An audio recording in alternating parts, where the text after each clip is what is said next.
యెహోవా ఆకాశములో నుండి కనిపెట్టుచున్నాడు. ఆయన నలులందరినీ దృష్టించుచున్నాడు. తానున్న నివాస స్థలంలో నుండి భూలోక నివాసులందరి వైపు ఆయన చూచుచున్నాడు.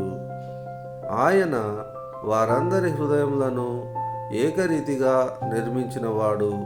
వారి క్రియలన్నీయు విచారించువాడు, వారిని దర్శించువాడు. కీర్తనల గ్రంథం 33వ అధ్యాయం 13 నుండి 15 వరకు.